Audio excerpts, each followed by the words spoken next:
He says, I want to let them know one thing. He says, just because I die doesn't mean that I'm not her father and I'm not her husband. He says, I'm still a part of their life right here and right now. And he says to me, I may not have believed in mediums, but I'm going to let them know right now, he says, that the moment that I got to the other side, one of the first things that I wanted to do was make sure that I could come in and check on them.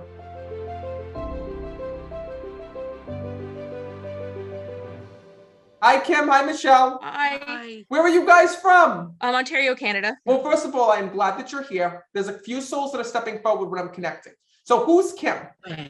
Okay. Did your husband depart here in the physical? Yes. Okay, he's here with his mother. They're coming through together. Because right away, I had this mother that was here and she was pushing through the husband, letting you know that they're here and they are stepping forward with one another. And right away, your husband is saying to me, I shouldn't have died like this. I shouldn't have died like this. He's coming through for the both of you. This was a recent passing when I'm connecting with him. Your husband, first of all, wants to thank you for the great care that you took of him here in the physical. He's showing me his passing. And this is literally like a nightmare when I'm connecting with him. Because right away, he shows me him going into distress. And he says to me when I'm connecting about someone trying to revive him. That was me. So know that first of all, he wants to apologize for everything that you saw. Because right away, he showed me his body give out. I saw his heart stop. And the next thing you know, he talks about you all trying to keep him alive. And he's also talking about, there were questions over life support as well when I'm speaking to him. He said to me, the one thing that he wants to let you know, he goes, is Matt, I never wanted to die like this. And more importantly, I never wanted to watch my family go through what they went through, because you literally feel like you watched your dad die. Do you know, your father tells me this,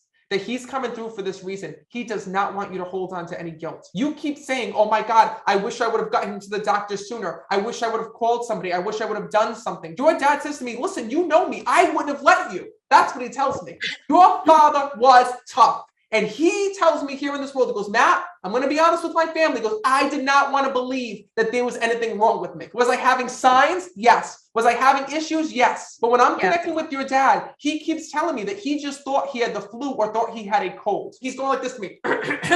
And he talks about phlegm coming up and there being issues with him having flu-like symptoms. Do you understand that? Yeah. I'm asking him, how did you die? He's telling me, Matt, I thought I had a cold. I thought it was a cold. That's what he keeps telling me. And then he's showing me, he's making me feel phlegm coming up. I see him spitting up into napkins. I see him having this issue where, he's literally trying to cough. Yeah. He said to me, I didn't realize I was dying at the time. I thought that I had caught something. Yeah. So know that in the beginning, he was very nervous. He tells me he was nervous about going to the doctors. He was nervous about any of these things. He says, because I was scared that once I went to the hospital, I was not coming home. That is true. He Yeah. didn't So want to go know back. that he wants to thank you both for respecting his wishes. Listen, you didn't keep him at home because you wanted to.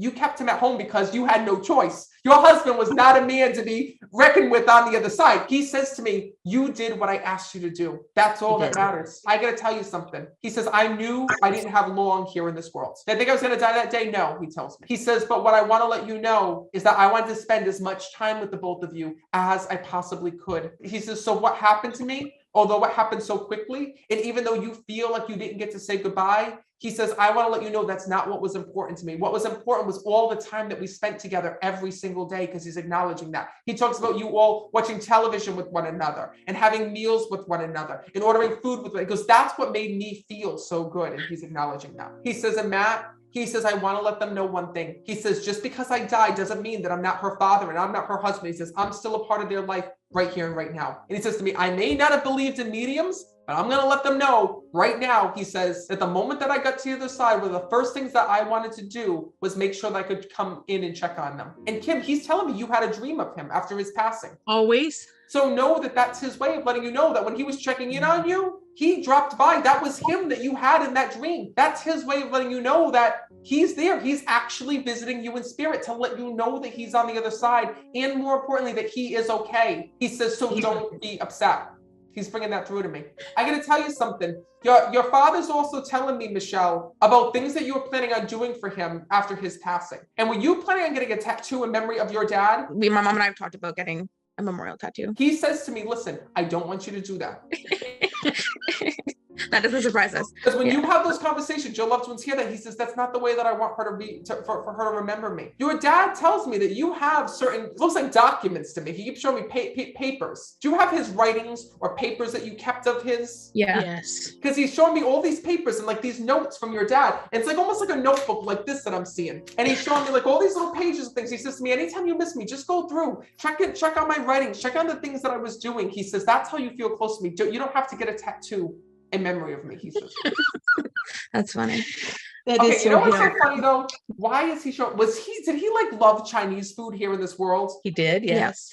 Because when I'm connecting with him, he says to me, tell them to think of me when I'm eating Chinese food. I'm like, why the hell would I tell them that? And he's on the other side, he shows me these Chinese food cartons, and I'm like, are you kidding me right now? Like, I've never had a spirit tell me that. But for some, he goes to me, he goes, Nat, he goes, you don't know our family. He goes, this was a big deal. When we had Chinese, he says it was a celebration, it was a birthday, it was something special, he says to me. That's funny. And he goes to me, I just want them to know, he says that this is just validation. He goes that I'm the same person and that I haven't left. He also wants to thank you for the chair that you got him. Do you know, he just wants to thank you for that. He goes to me, oh my God, Matt, tell him I loved my chair. He goes, if there's one thing I could bring to heaven, he goes, it would be my chair and my remote, he tells me. That's what he's telling me. That's him, yeah. Because he shows me he's in heaven and he's all leans back in this chair when I'm connecting, letting you know that was one of the things that he loved here in the physical. He goes, Matt, I didn't need a lot to keep me happy. Food, my remote, and my recliner, he says to me. Yeah. Yeah, that's him. Yeah. So no, it's his way of just bringing that up. And one other thing, this is going to sound weird to you. Did your family work for the oil company or the gas company? He was an oil burner mechanic. Oh, I keep smelling like gas when I'm connecting. He So did that's work what he on- did here in this world? Yes. That's crazy. Do you remember him smelling like that? Because he talks about like it getting on his clothes. Yeah, all the time. Oh my God, wait. Your husband's ratting you out. I love when people don't say things. He goes to me, Matt, tell her like it is. He goes, she used to make me take my clothes off here in this world. I don't know if it's because you want to see your husband naked or because he's stunk. He tells me it's because he's stunk. He tells me you'd be like, take those clothes off. They smell, they stink. He goes, and that she would have me all in my undies. He goes, my tidy whities. He goes, I have to jump in the shower because your husband's walking around in heaven in his tidy whities reenacting what he did. And I feel like I just saw balls when I'm connected with him. She all right over there?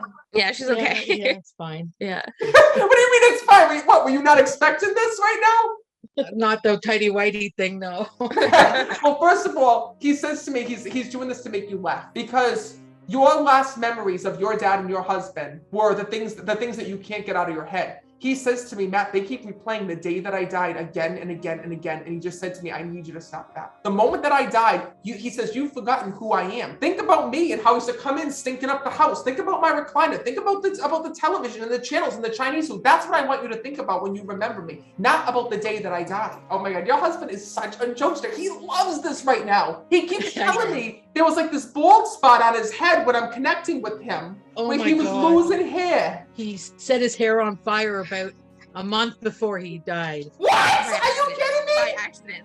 By accident. He just said to me, he goes to me, Matt, look at this, I had this bald spot. He goes, and you know, this really bothered me here in this world, Matt. He goes, I was thinking, should I get a toupee? Should I put something here? Yeah, he was really bothered by it. He says to me in heaven, he goes, let him know I got my hair, and he's going like this to me.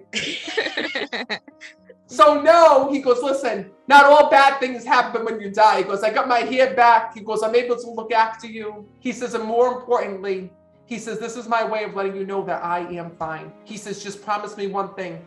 Promise me you'll always stay close with one another. He says, love one another, have fun with one another. He says, and know that I will always be there in spirit. Oh, and one last thing. This man just keeps me talking. All right, sir, are you going to pay for everybody else's ticket here? Because you won't freaking stop.